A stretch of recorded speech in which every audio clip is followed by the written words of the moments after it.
Well, good morning, everyone. Hello. It's so nice to be here with you today. Today is March 2nd, 2023, and welcome to We'll Work for Food, the New Possibilities Hour. As you know, these programs are offered at no charge thanks to the generosity of one of our amazing colleagues who steps up every week to speak on something of interest.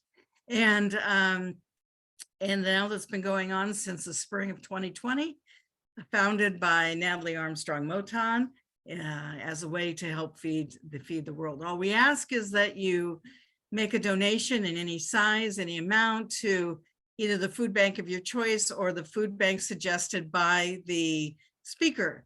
And today's speaker invites you to support the Central Texas Food Bank.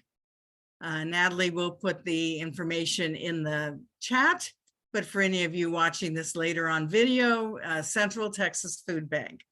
So that said, let's go to the part here where we announce how much in donations we've been advised of. So Natalie, what's our number today? Hi, Jean. Thanks so much for moderating these great programs. And thank you, Dr. Ritter, for joining us today. As of today's date, we have been told about $366,703.31 in donations to food banks worldwide. So that is about 4 million meals served due to the generosity of the resolution and legal industries. Thank you all so much for being here with us and for supporting your local food banks. Well, thank you all so much. That's just so fantastic. So that said, let's get on with today's presentation. And we have a very special guest today, Dr. Benjamin Ritter. He comes to us from Texas. Is that right? Yes. Austin, Texas, originally from Chicago, Illinois, though. Okay. Dr. Ritter is a leadership and career coach with Talent Development Executive. And he just values helping people find their niche and to be the best they can be. He has over 10 years of experience working with clients from companies such as Amazon, DoorDash, Google, Northwestern, Pinterest, Yelp, etc. So he's an expert at navigating career paths and helping you decide what you want to travel. So without any further ado, I will turn the floor over to you, Dr. Ritter, and we look forward to what you have to tell us today. And thank you so much for being here and being part of We'll Work for Food. Yeah, thank you so much for having me. As was just mentioned, I have over decades worth of experience working in talent and organizational development with a focus on leadership development, performance management, and also founded Live for Yourself Consulting about 6.5 years ago, where I work one-on-one with executive leaders to help them create a career that they can say that they love. And confidence is a big C of the 3 C's of self-leadership and what tends to hold people back. So what I hope for us to go through today is to understand confidence a little bit more, to go over some of the myths, and then specifically reveal some of the keys that relate to building self-confidence as leaders. Now, it's going to be a lot of material, so you're going to have some homework, but I hope to add some value. And as I was told before about, how you go to these workshops, how do I make value from them? How do I make sure that something gets done because I attended this workshop, I spent this time? Well, the first thing that we need to do is make sure that we're focused. And so I'm just sharing my screen right now. And there's a lot of stuff going on. It's the start of the day. Emails are probably binging. We might be getting a bunch of notifications on any sort of messaging app, or maybe your dog runs in and wants to play tug of war, which might happen during this presentation today. But I'm making a commitment to ignoring that right now and to really focusing on bringing value to you around confidence. And I hope that you take at least one thing away about building more confidence in your life as a leader. So please make that commitment. There's going to be one more commitment that you're going to make to yourself at the end of this workshop. But for right now, let's make a commitment to be present and to put everything aside, because you're dedicating this time to learn more about confidence and self-doubt to ultimately impact your life in a positive way. So as I mentioned, we're going to talk about understanding confidence in the workplace specifically, how to build a little bit more confidence, and there'll be some time for Q&A at the end, but if you want to throw some questions in the chat, I will be watching that as well. Now, the chat's a little bit hard to see, so we're also going to be using Slido. If you haven't used Slido before, you can access it through a web browser or through your phone. It's an anonymous tool that we can use to engage with each other and share our thoughts. And so when we talk about focus, right, one of the greatest ways to focus during a meeting is to engage in it. So let's try to engage in Slido when that opportunity comes up. Please stay on mute, throw your thoughts in the chat. And I think this is really important. If someone says something that you don't agree with, that's okay. Let them have their opinion right now. We're not here to cause conflict or disagree. We're here to yes and everything. So speak your mind, in regards to you, and let other people as well speak their mind too. We're here to create a respectful and caring and supportive environment. So let's talk about confidence. Yep. And thanks, Penny. I'm about to share the code. The code's going to be for food to access Slido. The QR code is at the bottom of that screen on this slide. And I just want to hear what motivated everyone to attend today. I'm going to move to the next slide, but the way to access Slido is going to be in each one of these slides until we share our thoughts. So to join Slido, you can use your phone, the camera app, just scan that QR code, just like you would in a menu at a restaurant, or go to slido.com and use the hashtag for food. So let's share a little bit. What motivated you to attend today? Why did you show up to a workshop on the topic of confidence? And remember, this is anonymous, so feel free to speak your mind.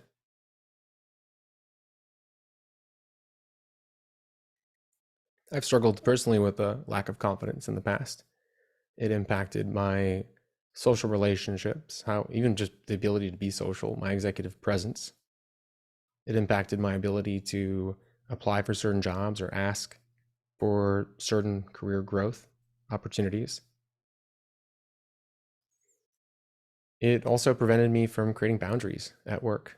And so it led me to be pretty burnt out and resentful towards my leaders. So this is a great way to just test out Slido, because we're going to be using it a few other times today. So I'd love to hear from you.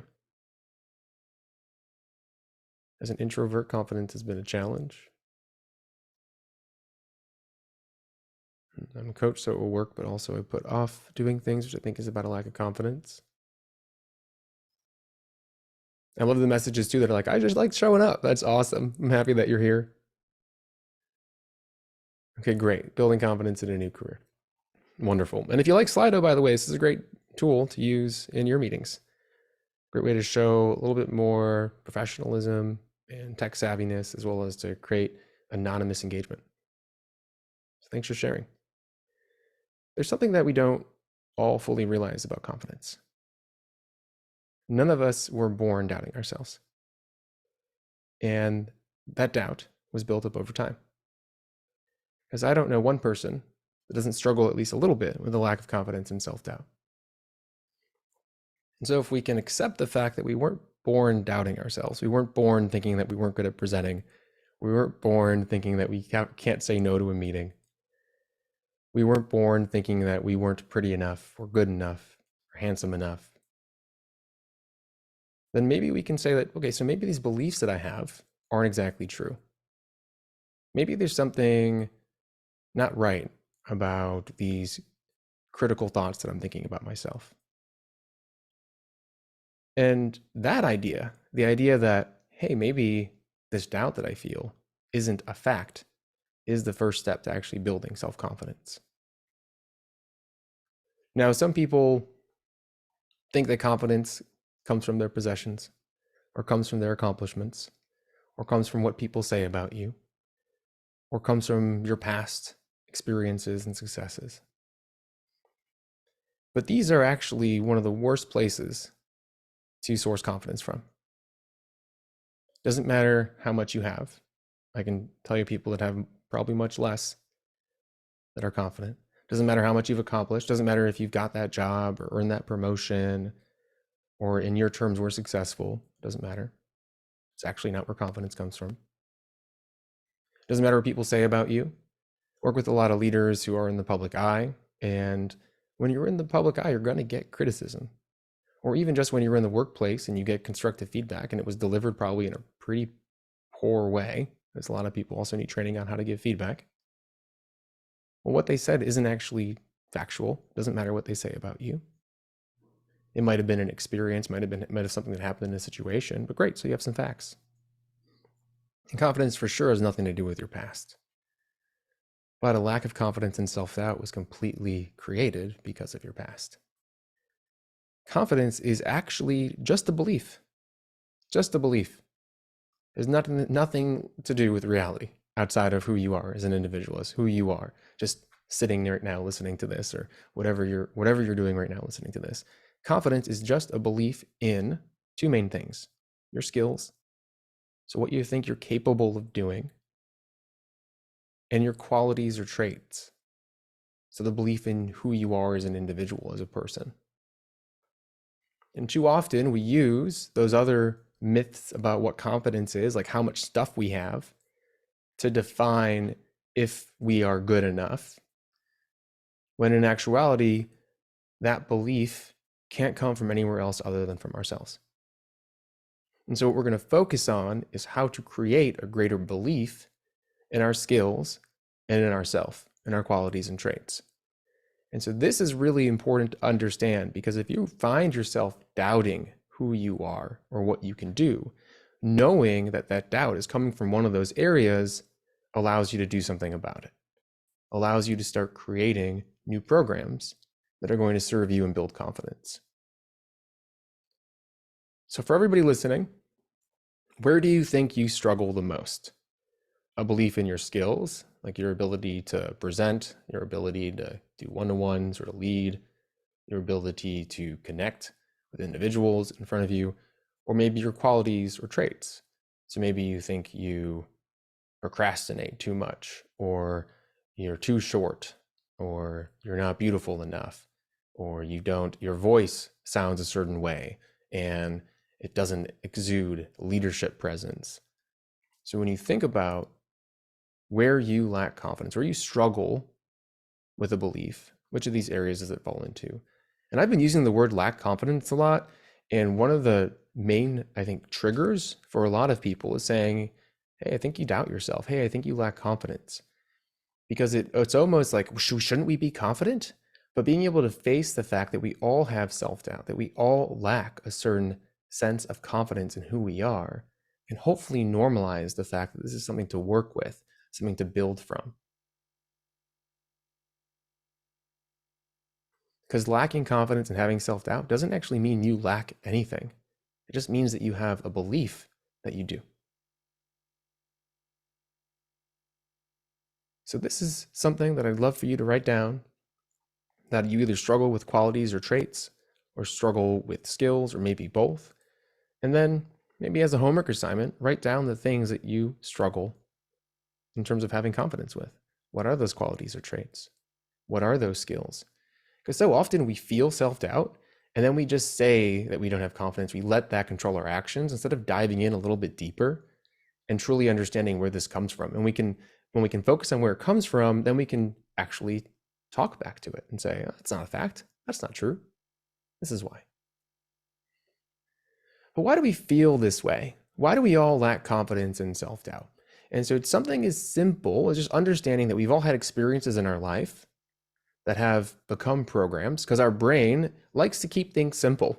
Our brain likes to say, oh, that was bad, or that didn't feel good, so don't do it again. Avoid it. Make sure you stay safe. I didn't like feeling that way. And so your previous experiences have become programs to ensure that you pay attention to situations that might cause you harm and might not be helpful to you, even though they would. So for example, saying no to a meeting so you could go attend a function for your kids, or so you can go to the gym like you wanted to, or saying no to a meeting because you've just worked a 12-hour day and you need some boundaries to refresh or connect with your partner or connect with yourself. Your brain goes, wait, no, that's scary. That doesn't make you safe. What if someone thinks of you a certain way? Or what if you lose your job? And because somewhere in your past, somewhere in your past, you've learned that saying no at work leads to negative outcomes, and you've built this fear. And so confidence is just an alarm system for you to pay attention. It's not a fact. It's just saying, hey, the thing that's in front of you right now, the choice you have to make, even if you want it, it might be risky. And for some people, that alarm system is so strong that it changes and impacts your actions. Because we all have self-doubt. I mean, it's like jumping out of an airplane, doubting that a little bit, but we can still take action over that doubt. But sometimes the alarm system becomes so strong that it freezes us because it actually impacts our fight or flight mechanism, and that then creates physiological responses that then become actions. And so what I'd like everyone to try to do is when this alarm system comes on, if you take one thing away from this entire workshop, I'd say just take this one strategy, because our minds are visual. Our minds like visualizations and actions, and they can actually impact how our body is reacting to something. Imagine that you have a dial on just right in the middle of your chest. And when you're starting to feel self-doubt, when you're starting to really just be like, okay, this isn't going to work, I don't know if I can do this, instead of turning the volume up, which is what we tend to do, we tend to focus on those negative feelings. We tend to focus on the fact that we're not good enough. Try to turn it down, however you want to envision it. Turn it the other way and see almost like this volume meter going down.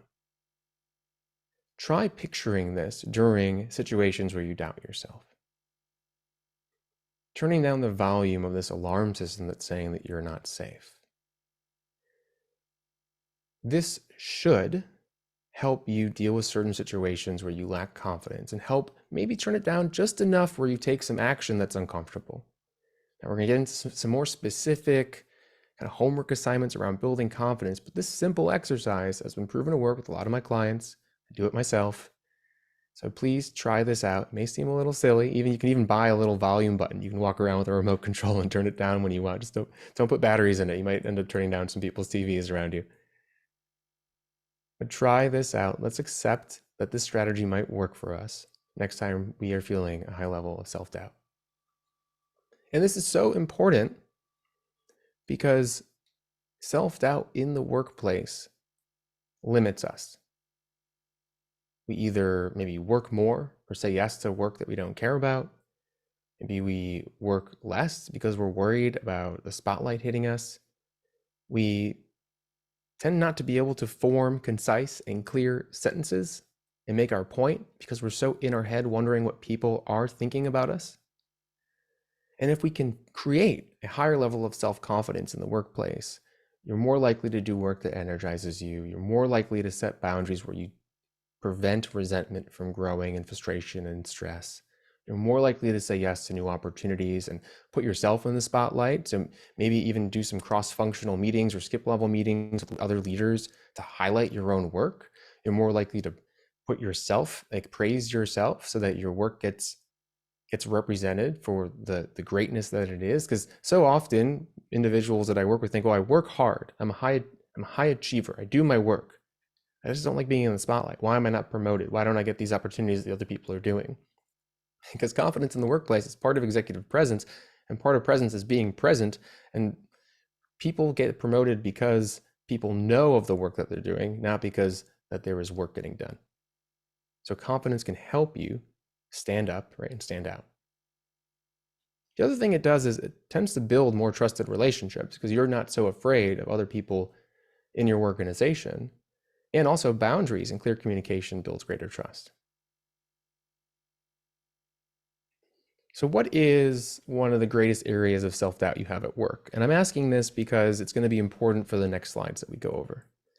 And while you input your answers, I'm going to take a look because I see in the chat there's a question. Why is the response to I do not have confidence in skill X talking yourself into that confidence instead of seeking training and experience to develop skill X? Karen, can you rephrase that?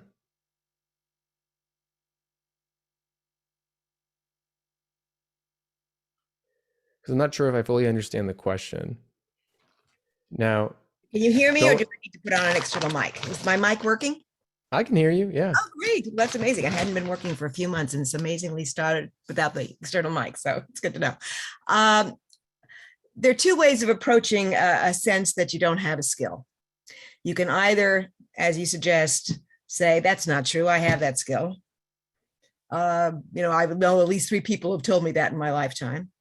Or you can look at that sense that you don't have the skill and say, maybe I need some additional training and some experience. So I'm going to take a course, or I'm going to go to someone who I believe does have that skill and ask for mentorship and guidance. Correct. Yeah, very true.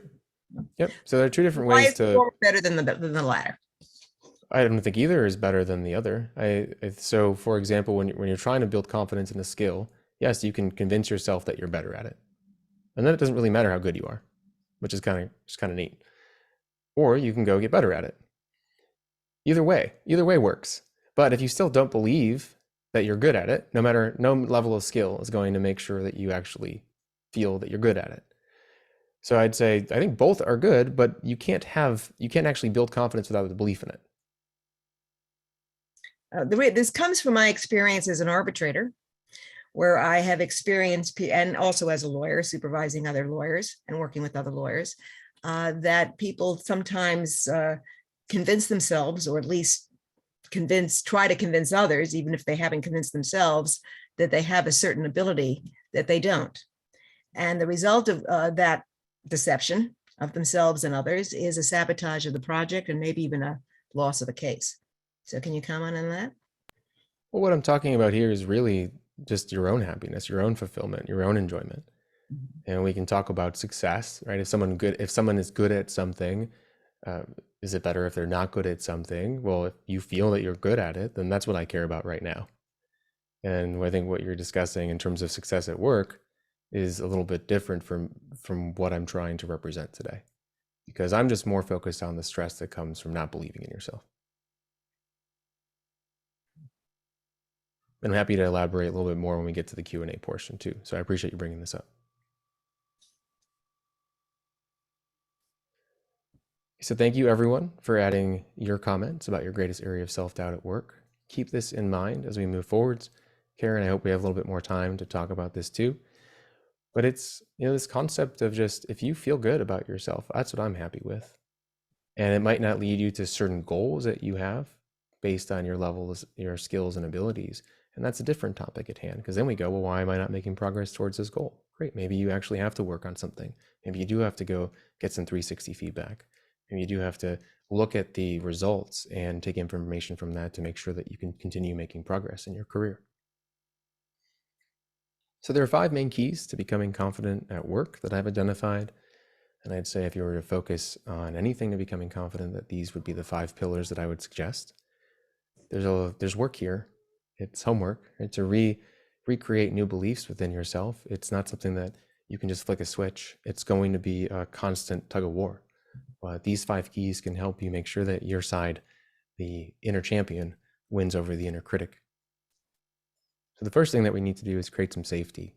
What tends to get in the way of people being confident in the workplace is that they don't feel safe. So they do things that don't align with who they are, and that creates even more doubt. So when you feel unsafe, you're constantly in a fight or flight mode. And this tends to relate to people being afraid for their job. Well, what if I can't say that, because what are they going to think of me? That's going to end up, and all of a sudden now I'm going to be out of a job, which tends to be a huge kind of exaggeration of a moment in time where you're holding yourself back, you're doubting yourself. And in reality, like, what would actually happen if you did this thing, if you took action where you're holding yourself back? And also, let's say if you did lose your job, like, can we play out the worst that could happen? And I'd suggest whenever you're doubting yourself from taking action because of fear, you play out what is the worst thing that could happen. And we tend to find that, and this is the most important, we'll be okay. And this is such a critical belief when it comes to building self-confidence. I'll be okay. I trust myself. I trust my abilities to ensure that I'm going to be okay. And to believe this, let's identify some areas where you feel unsafe. So this is your homework assignment. And for each area, what would make you feel safe? A lot of times in the professional world, it's I'll lose my job. Great. So have you gotten a job before? Do you know how to navigate the job market. Or maybe you go reach out to some connections that you have. You start networking, attend events like this, connect with individuals to ensure that your relationships stay warm in case you ever need a job. Or maybe it's something about finances. Okay, so what do you need to do to feel safe financially? Maybe it's get another stream of income. Maybe it's save a little bit more than you have been. But we want to create a sense of safety. When you have the sense of safety, a lot of opportunities can arise. So after you feel safe, okay, I'm going to be okay, then we have to understand, well, who are we? What do we stand for? Why are we going into work? When we have a vision, we understand who we are at our core, our values, we stop worrying as much about what other people think about us. So a great example of this is when you walk in a room to network. One of the greatest areas of self-doubt is someone asking you, what do you do? Someone asking you a simple question about who you are. And that doubt comes from because we aren't exactly sure. And that lack of clarity, sitting in that ambiguity about what we stand for, what our vision is, why we do the work that we do, and who we are personally, allows other people's opinions of us to matter. But when you can get specific about who you are, other people's opinions don't matter because they're just opinions, and you recognize them as opinions instead of facts. So this may seem like a very lofty question. What do I stand for? Why do you work? So to get a little bit more specific, I would suggest looking back and say, well, what are my skills? What have I learned how to do over the years? For me, they're really easy, but for a lot of other people that haven't had my experiences or my education or haven't worked where I worked, they're not. They're completely unique. At the same time, what have my life experiences been like? What is my personal story? And what do all those things, when you put them together, mean about me? And just free write, do a little bit of a brain dump. This is a really fun journaling exercise. I highly suggest it. If you can have a pen or paper and write this out, it's a lot more effective than typing it. And if you need some help remembering some of these things, pull up your photos on your camera, go back in time, on your phone, your photos on your phone probably now, not your camera. And even pull up your resume or LinkedIn profile and start going through a little bit more in detail the different positions that you've had. And through that thought experiment, you're going to get a much better idea of who you are and why you do what you do, what brought you to the organization that you're a part of, what initially caused you to go to school for what you went for school for, and why you're working at the organization that you're doing, because there's a reason why you're there. And then also, what are you trying to achieve next? When you can get specific about this, I promise you, you'll walk into a room, you'll walk into a meeting, understand what you're an expert of, understand what you care about, and be able to share and engage so much more than you were before, especially if you did that first piece about feeling safe. The next piece is actually we have to make some progress. And a lot of people tend to doubt themselves because they make promises to themselves that they never keep. And if you consistently break promises to yourself, you're not going to believe in yourself. So that can be because maybe these promises don't really matter, or these promises are outside our capabilities, or maybe we're making too many promises. So take a look at the things that you think you want to do. Ask yourself, do I really want to do these?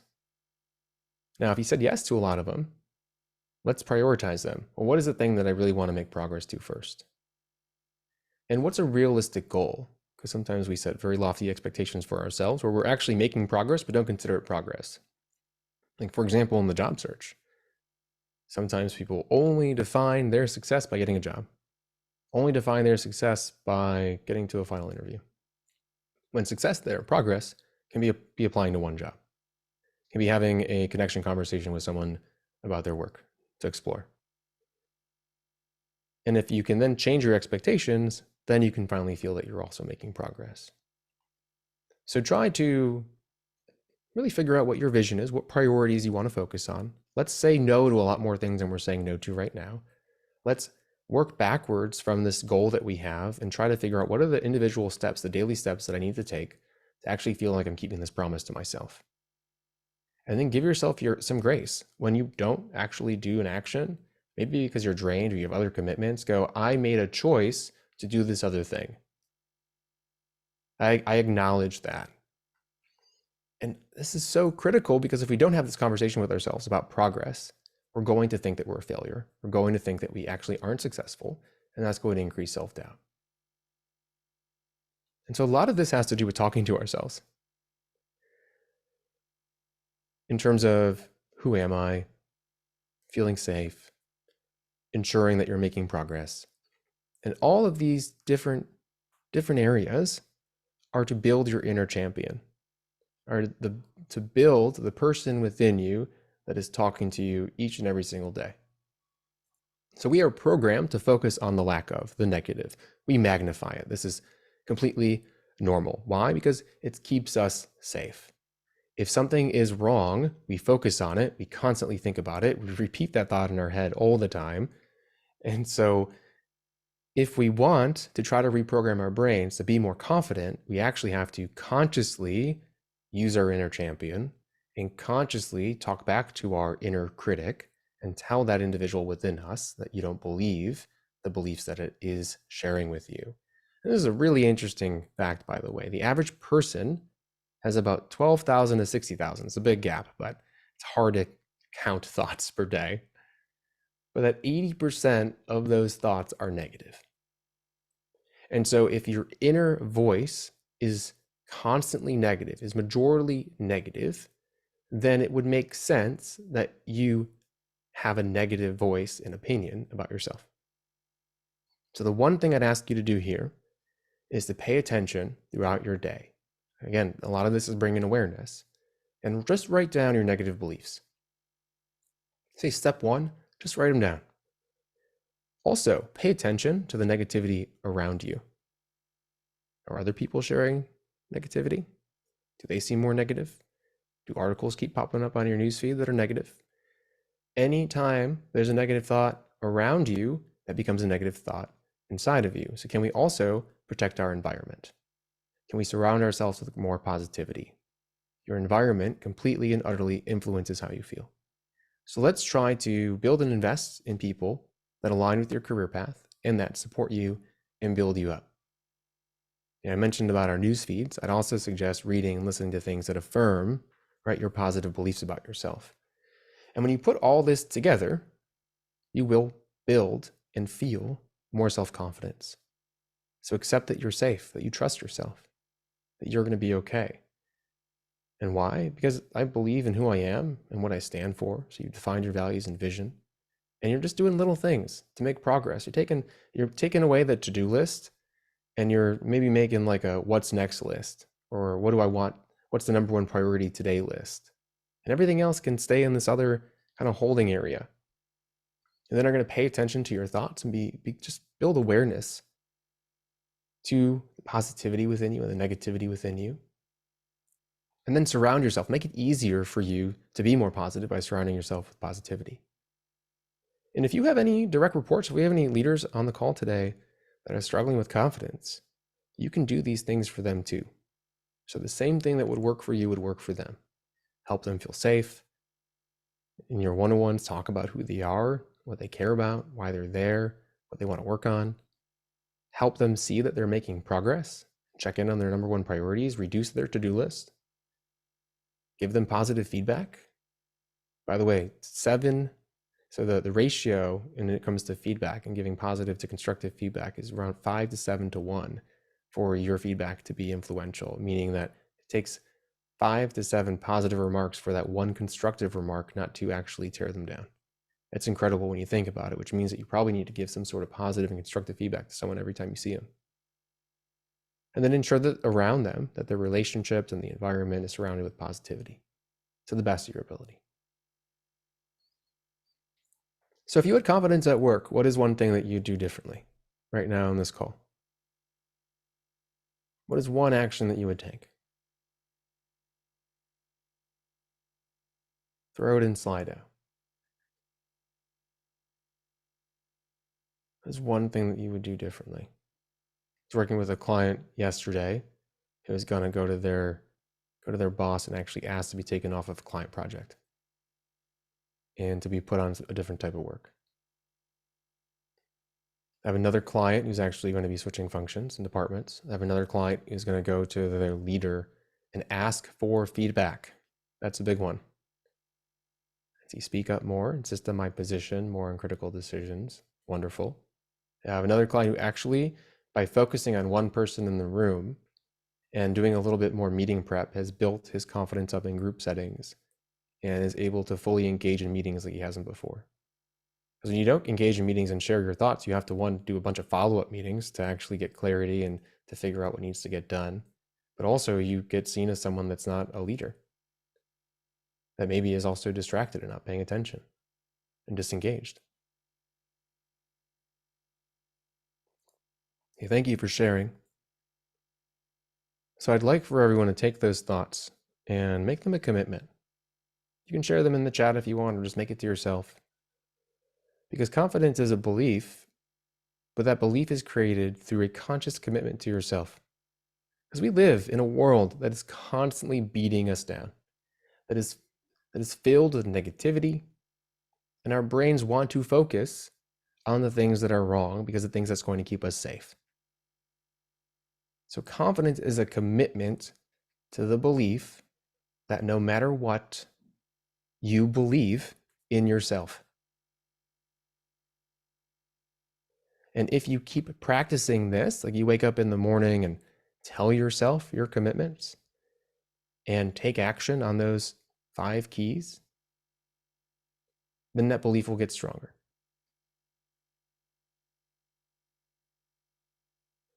Okay, so question everyone to round things out. Do you commit to believing in yourself from now on?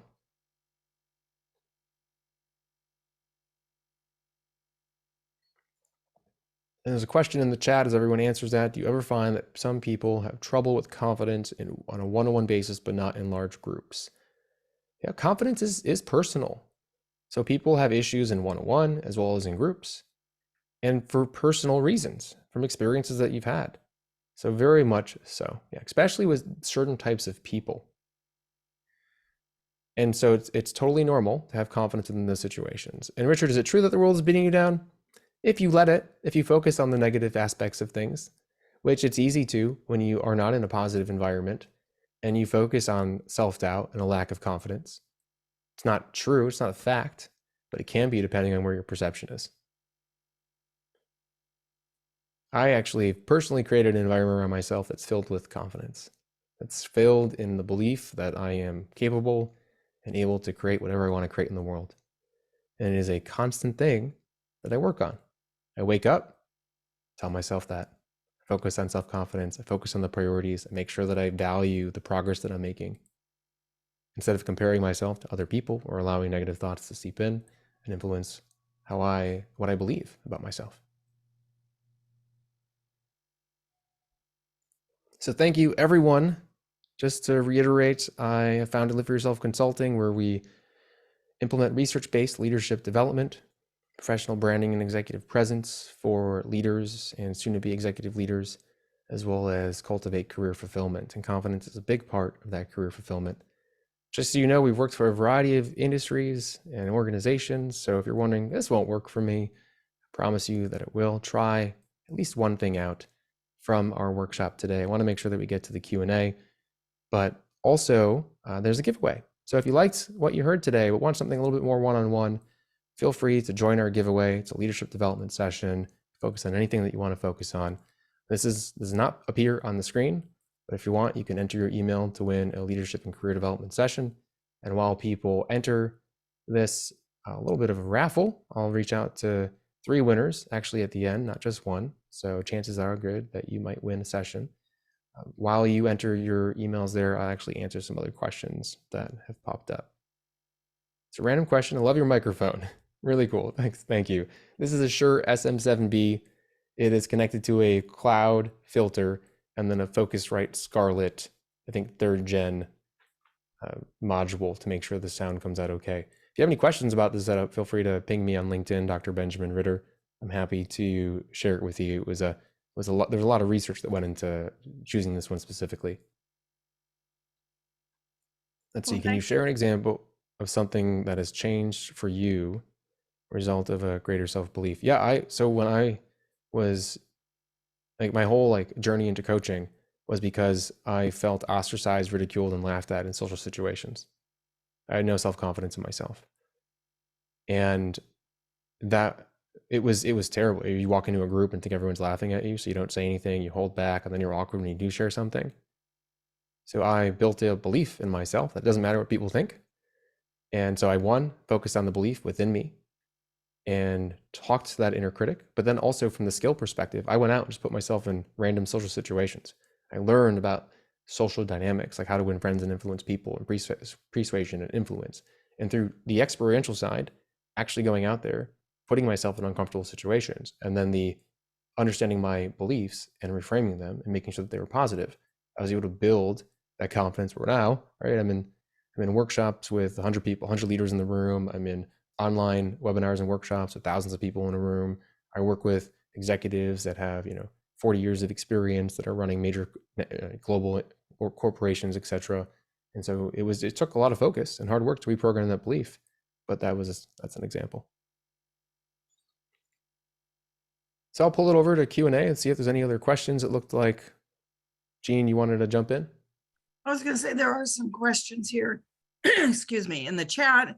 But then does anybody have questions here? We can go ahead, and if you want to raise your hand or unmute yourself and ask Dr. Ritter a question. It's a small enough group, we can do that. We do have a few minutes here, so it'd be nice. I saw Well, 2 questions so far yeah. too, so I'm not sure if I should answer. I have one in direct message and one in Slido. Go you'd like ahead, me to please. touch on. Yes. So with fostering confidence in kids, I'm sure there are more specifics around this, but I'd say do those same keys for them. So if you think about what sort of material are they reading, is it positive or is it negative? So how do you create an environment that is positive around them? How do you help them feel like they're making progress towards the things that they care about? And how do you even understand the things that they care about as an individual? How do you make sure that they feel safe? So no matter if they make a mistake, that failure doesn't exist, that it's all about progress. And you can have these types of conversations with kids, surprisingly, right? Do you think that sometimes these topics are a little bit far reaching? But at the same time, if you role model these specific key areas that we discussed today, they also will learn from you completely. So hope that adds a little bit of value. I'm not a parenting expert, but these same keys will work for kids as well.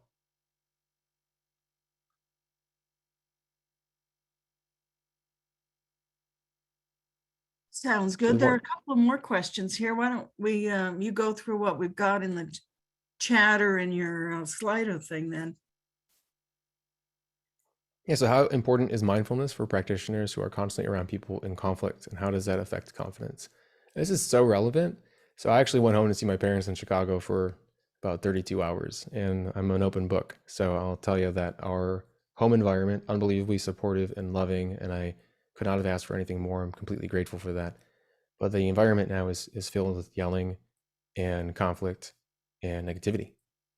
And I, no matter how mindful I am, how aware I am of that, of what I need to do to keep myself away from that and to decrease stress within that situation, the number one tool is to not be there.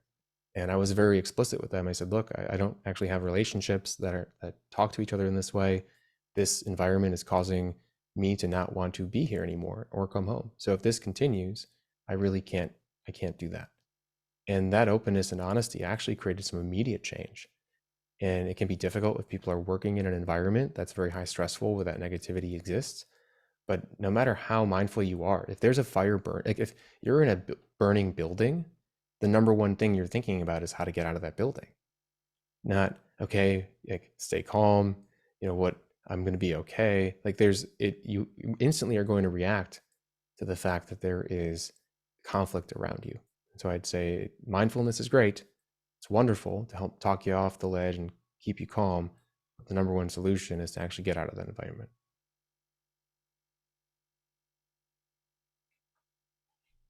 Dr. Ritter, following up on that, most of these folks that are here attending today or who will watch the recording are attorneys or are mediators, arbitrators, some attorneys, some not attorneys, people in professional fields where there is a lot of conflict, and they are in the conflict or dispute resolution business.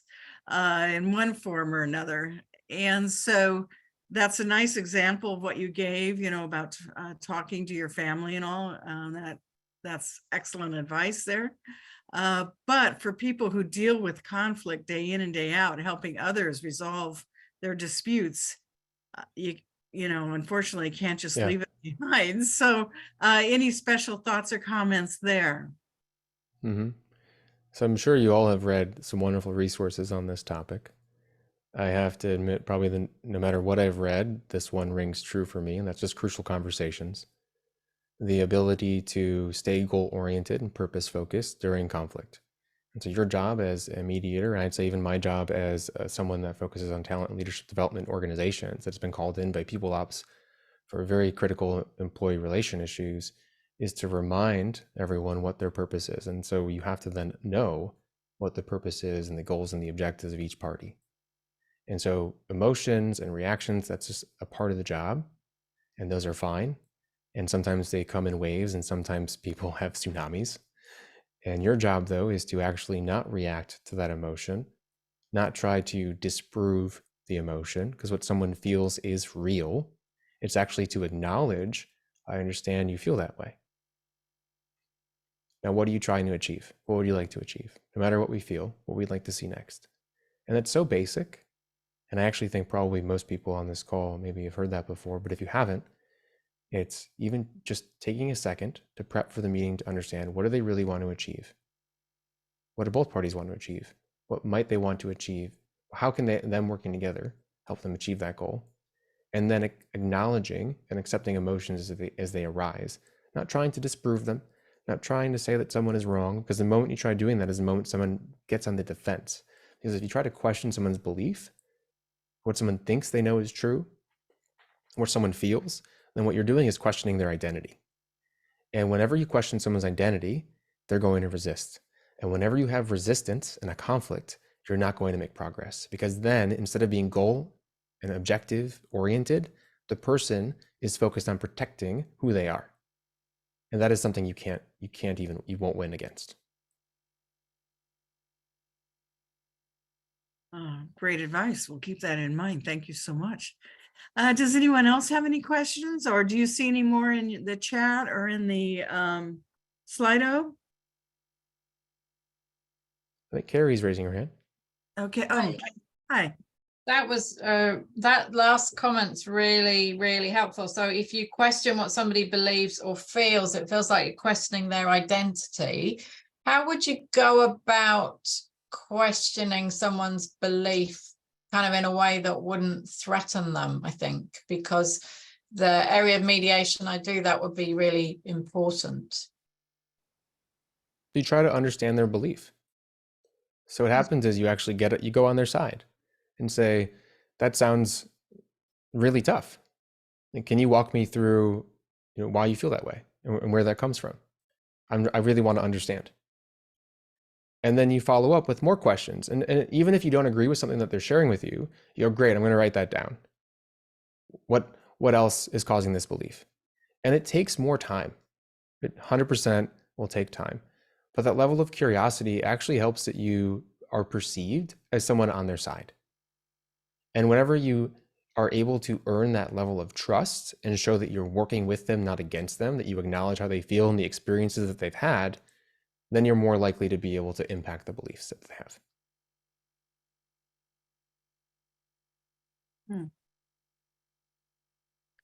But yet we are neutrals when we're mediators and yeah, there's a great, so it's just a coaching skill set. So if you're looking for more information on this, I highly recommend the book The Coaching Habit. And he also, the author of that book, I don't remember his name right at the moment, but he has a good TED Talk as well. So if you look up The Coaching Habit TED Talk, you'll probably find him. And he has like an 8-question cycle on just, and what else, and what else, and what else, and what's the real problem here for you? And so what you're doing is you don't have to actually say that you agree with them, but you're just trying to understand where their beliefs come from and really get to the heart of it. Oh, thank you, Penny. Appreciate that. Michael Bungay Stainer, Stanier. Thank you very much. That's the author. Okay, well, this is fascinating. What time is it? It's 10 minutes till the top of the hour. We've got a few more minutes. If anybody wants to ask any more questions of Dr. Ritter while we have him, it's such an honor and a pleasure to have him with us today. Dr. Ritter, I apologize if I missed this at the beginning because it took me a second or two to log on. What was your background? What is your doctorate in, and what is your background that informs your coaching substance? Yeah, so I have a doctorate in organizational leadership from Pepperdine, the Graduate School of Education and Psychology. Did not get to go to Mount Malibu, sadly. That was in West LA. If you know the area, it's very different. And my research and the things that I care most deeply about was in relationship to value congruence and job satisfaction. So if you want to research study, I published the relationship between person job value congruence and intrinsic and extrinsic job satisfaction. And then my personal background, I was most recently the head of talent development at Technova, a life sciences manufacturing organization, where I was responsible for organizational leadership development work. And then before that, I worked for YPO as a regional learning director. And throughout all that, I've been coaching probably for the past decade specifically, in a university setting, and then in a variety of other settings like internet and finance, moving forward from there. Thank you.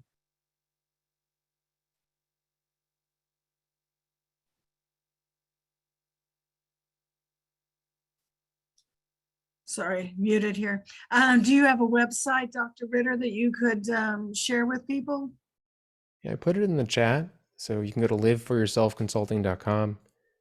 If you're liking these topics, I have 2 podcasts: The Executive, which focuses on executive leaders and their stories and their perspectives, and The Live for Yourself Revolution, which I do tidbits every Friday. I also post those on LinkedIn about living a little bit more for yourself, and then also share guest stories of people that are just living pretty courageous lives. There's a YouTube channel there, some workshop replays, and then also a scheduling link if you just want to have a conversation. Great. I think you'll have a few more followers on LinkedIn now. Any other questions before we thank and excuse Dr. Ritter? No? Okay. Well, thank you so much, Dr. Ritter, for being here with us today. Thank you for all of you for your time, for your knowledge, your expertise, your questions, your activity, your participation, and thank you for whatever donation you might be able to make to a food bank. And if you'd be so kind as to let Natalie know the amount, or myself or Jeff, who's on his honeymoon. I should have said that.